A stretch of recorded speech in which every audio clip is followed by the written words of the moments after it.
What's up, my paws and whiskers family?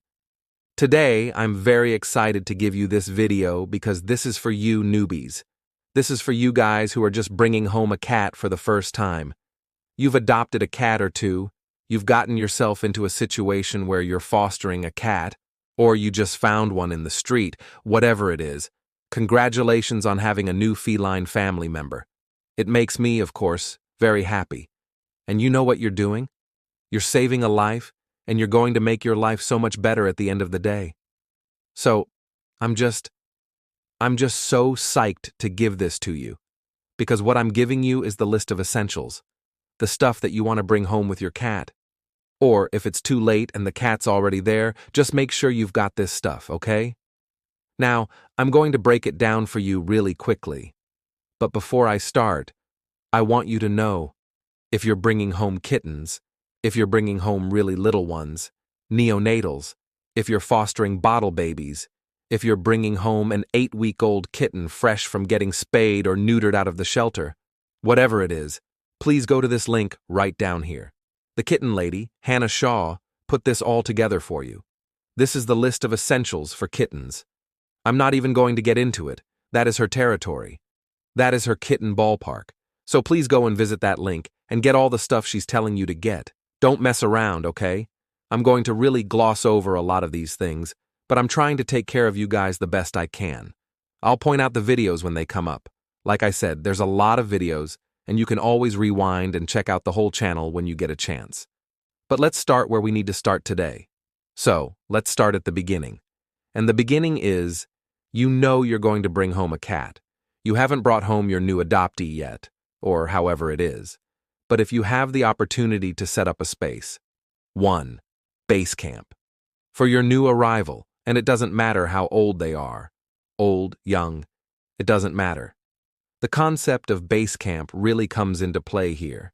Base camp is about setting up a space that they can soak with their scent in a positive way, rub up against things, get them to be their own in a safe space, so that when you slowly open up their world to them, they do it with what?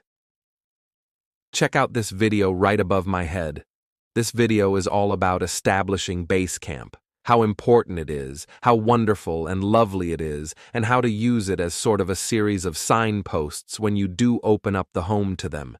Everywhere they go, it's lovely and scent-soaked and, oh, this belongs to me, God, this is my world, I love it. That's what you get out of base camp. So check out that video. Alright guys, so let's break it down to the very essentials. I mean the stuff that, obviously, you're going to need. But we're going to give you some hints along the way. The first one, of course. 2. Non-plastic bowls. A food bowl? Of course, a food bowl. No, both food and water bowls. I'd like to see you avoid plastic to the best of your ability. Plastic is porous, it lets in germs and nasty stuff, and it's the most common place where cats get chin acne from. And yes, they get chin acne. Along with, why would you want them to drink all that sort of regurgitated little germy stuff? What you want to do is get either ceramic, stainless steel, or glass, Pyrex. I've seen wonderful bowls made of a kind of Pyrex glass. It's not as breakable. But these are all non-porous options. Best way to give your cats fresh water. Also, when it comes to water, I'm a big believer in having running water for your cats as well. Because if you've seen your cat go to the faucet and just be like, oh, I could do this all day long, they need a fountain. So again, I recommend cat fountains that are made primarily of ceramic, glass, or stainless steel. All of these things help keep that water running through. You change it every day. It's nice and fresh, and it's running. And really, there are a lot of cats who just love, well, they love playing in it also, but they do love drinking from it as well. 3. Litter boxes. One of the most obvious things, if not the most obvious thing that you need for your cat, is a litter box. But not just one litter box. I know, bear with me you guys, I know what I'm talking about. If you're bringing home one cat, have 2 litter boxes. 2 cats, 3 litter boxes, and so on and so forth. It's just better to be safe than sorry when it comes to litter boxes. I know a lot of you guys don't like looking at them, but hey, you just got a cat. You know litter boxes are essential. In the meantime, go for big, okay? Go for big, go for broke. You don't want your cat to have to move around in a box where they don't feel like they can turn around and dig with enough freedom, so give them that freedom. Also, remember, with litter, my big recommendation is go natural, go unscented, period. There are a lot of good litters out there now. Anyhow, that's my recommendation. Natural, unscented, software. Basically, we're going for the lowest common denominator when it comes to a cat's preference. Some cats want litter that feels like sand itself, really nice and soft. A lot of cats don't like those strong perfumes, and I don't recommend them whatsoever. I'm just not a big believer in clay litter. It's out there right now, but not for me. I'm also a believer that we shouldn't be using those plastic liners in litter boxes, nor should we start out with hoods on those boxes at all.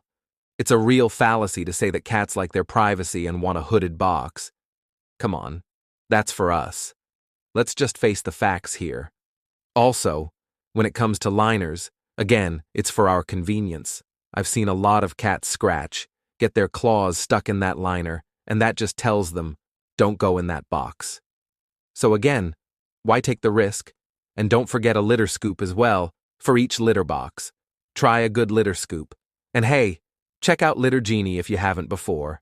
Because man, I'm telling you, if you want to talk about a life changer, not having to walk around with a scoop full of poop, or take it to the toilet, or bring a little shopping bag with you everywhere, it is a lifesaver as far as I'm concerned. But anyway, in terms of scooping, do it at least once or twice a day. Make sure that litter is kept clean because most cats don't like walking over a minefield in order to do their thing. So just play it safe. 4. Cat food. There's nothing more essential than what you're going to feed your cat.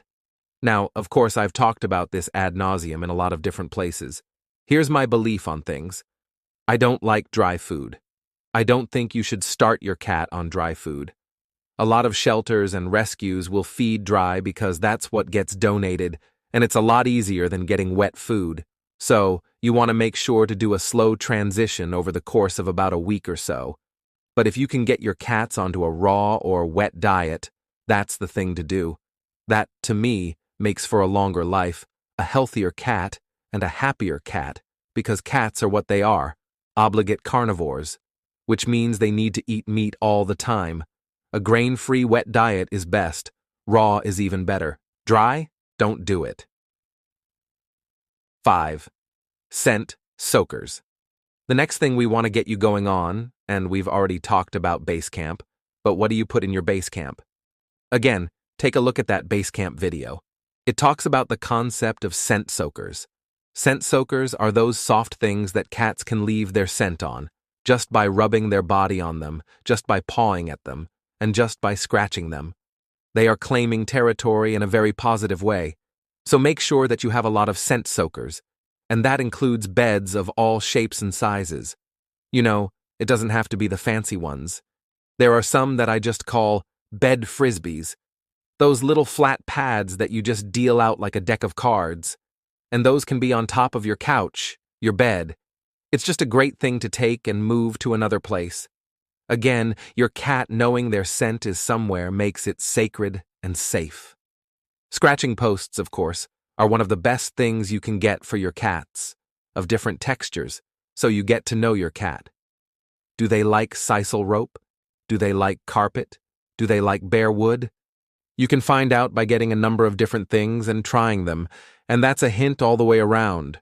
Don't assume you know what all cats will like. You've got to try it out with your cat first. Get to know your cat personally when it comes to scratching surfaces. In the meantime, we talk about, is your cat a vertical, a horizontal, or a somewhat in-between scratcher? Where do they like to scratch the most? Because then you can get flat corrugated cardboard scratchers, and you can put those all over the place, because they like to scratch horizontally, or they like those sort of incline scratchers, the ones that are triangular, or they love to just pull down.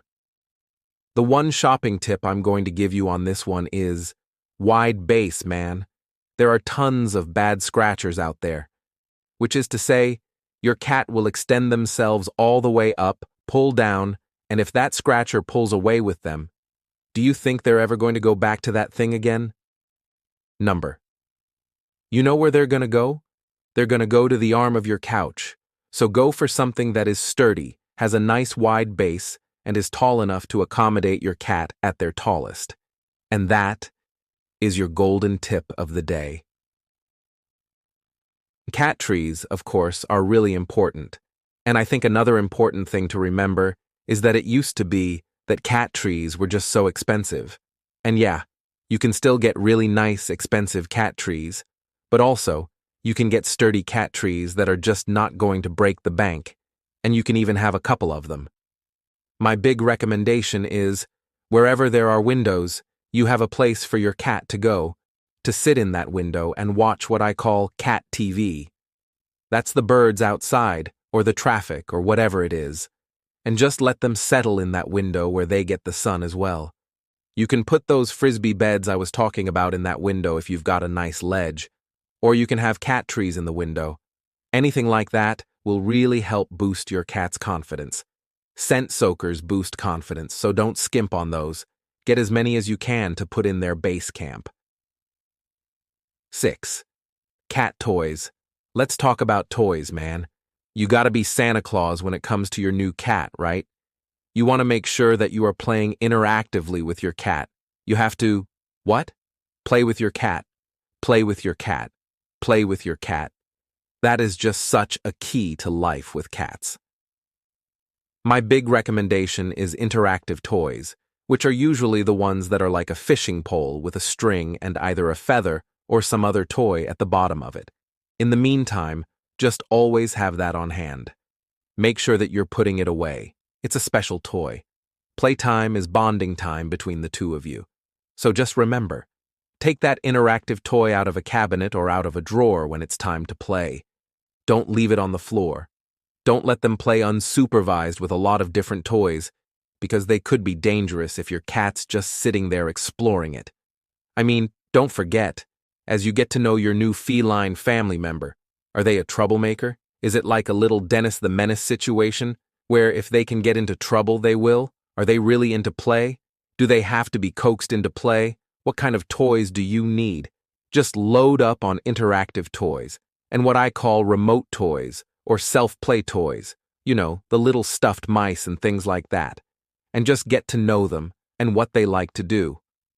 Of course, I talk about playtime every time and in every place I can, so just dig around for that resource. Now, I definitely don't want you guys getting off on the wrong foot as you get to know your cat, so check out the video above. 7. Cat proofing. Right above my head right now is a video about the things in your home that can hurt your cat, and you need to just cat-proof your house. Just think about what I said in that video. Cats are like toddlers that can reach the ceiling. So whether it's avoiding certain plants, foods, or putting child locks on medicine cabinets, under the sink, or even considering what's in the garage, I cover all of that in that video. You might as well just go down that checklist. But 8. Cat carriers are a really important facet of a cat's life. And I think it's really important that a cat gets a positive association with their carrier right off the bat. That carrier should feel like their den. It should feel like their escape hatch, their panic room, somewhere they can go to escape all the craziness. So of course it goes in their base camp at first. You can take off the door if you want to. You can even take off the top of it. Put a nice little blanket inside. It can even smell a little bit like you as well. Give them their favorite treats. And of course, you have to find out what those are. But those favorite treats, they only get them in their carrier, in their den, in their safe place. That way, when you finally have to take them somewhere, to the vet, on a trip, or anything like that, they're not panicking the second they get in there. It's the opposite. They settle into it. Make sure it's big enough that they can turn around inside it. Make sure it's not too open, not too closed. And you may want to check to make sure it's airline friendly as well, just in case you guys are traveling together. You want to make sure your cat can go under the seat in front of you. Ninth, ID supplies. Let's talk about safety a little bit. If you're getting a cat from a shelter or a rescue, they're going to come 99% of the time with a microchip. If they haven't come with a microchip implanted, please go and do that. Because if they get lost, that's really the best way for them to get back to you. But in the meantime, you don't want to skimp and you don't want to cut any corners. You still want them to have a collar and a tag with your phone number on it. Make sure that collar is a breakaway collar, just in case they get hung up on something. If they're running, they won't choke on it. So AD, breakaway collar. ID tag. Microchip. All of that helps ensure they can get back to you. And it doesn't hurt, right off the bat, to get the best full front picture you can get of your cat. Just in case they go missing. That picture is one of the keys to getting them back home. 10. Cat grooming. Grooming. Let's talk grooming. I think it's really important that, right off the bat, you start to get comfortable with the thing that people get all sketchy about, which is trimming your cat's nails. And I know that at first, it feels like a really big job. Here's what I'm going to tell you to do. Start off during a relaxing time, when you guys are just hanging out, maybe napping, doing a little petting. Start to handle their paws. Very lightly.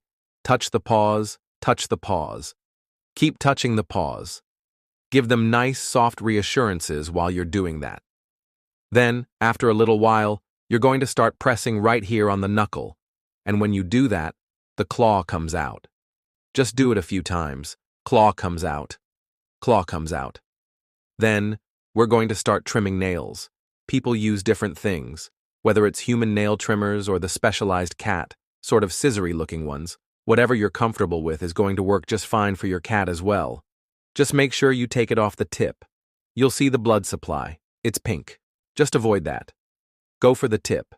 It doesn't matter, you guys. If you only trim one nail a day, I'm happy with that. Your cat will be happy with that. You're just getting them used to it and not making it a negative association right off the bat. So, definitely have nail trimmers. And speaking of grooming, brushes. All cats should be brushed, especially our long-haired cats, but short-haired cats too. It's great. It feels good. It should feel good. It stimulates their natural oils to come to the surface of their fur, so their coat looks better. It gets rid of dander, etc., etc., etc., etc., etc. So, you should have a brush. Now, which brush is best for your cat? There's a lot of debate about it. My feeling is, again, this is one of those things about getting to know your cat. So check out a few different ones. They're a couple dollars each. You're not wasting that money. We have those slicker brushes, those little fine-tooth metal combs. You've also got the ones that look more like regular brushes. There are rubber ones with more pliable teeth too. Your cat will tell you if it's something they like or don't like. Again, you don't know the new cat that's in your life yet, so start here. Start on the cheek. Start on the top of the head. Don't assume that all cats like to be brushed all over their body. It is worth the time all the way around to start slowly and figure out what their preferences are before you just go to town on them. So that, what happens? They look forward to it. Every time that brush comes out of the drawer, like, yes, bring it, as opposed to being under the bed. Now look, there are plenty of other things that you'll want to get for your feline family, but that comes after all of these essentials. This is just where to start. Whether it's safety, nutrition, scent soaking, grooming, these are the things that start off your life with your cat in a positive way. Whether it's a carrier, whether it's their beds, their scratchers, their trees, etc., all of these things are sources of mojo, and they're also sources of a bond between the two of you. This is about the beginning of a relationship. As you go forward, you're going to get to know the preferences of the individual that you've brought into your family. The individual. Anybody who says, all cats will like this or that, that's going to be just a source of constant frustration for you. They will say no to a lot of things, and there may be a bunch of things that you wind up donating back to the rescue or the shelter that you adopted the cat from, and they will thank you very much. But this is the process of getting to know you. I know there's a lot of you guys out there who have had cats for many, many years, who are in rescue. Anything. If you want to add to the list, please do. That's what these comments are for, down below here, so that we can be more of a community together, exchange information. And don't forget, no matter what anybody says, you guys double and triple check things. This is also about the health of your cat. Make sure that you know whatever we say, and when I say we, I mean me too.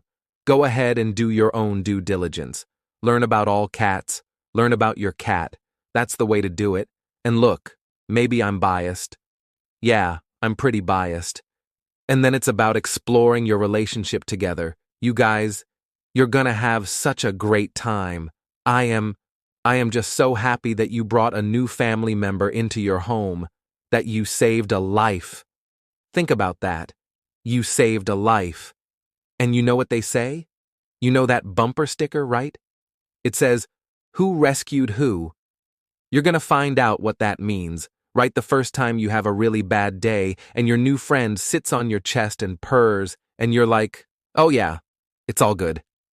You'll see that. All right, my Mojo Tears, thank you for tuning in today. And don't forget, if you want to see a video, go ahead and put it in the comments below. If you want to ask any questions, ask and comment. That's why we're here, or people on the road to happy catness. That's what it's all about. All right, you guys, until next time, all light and all love.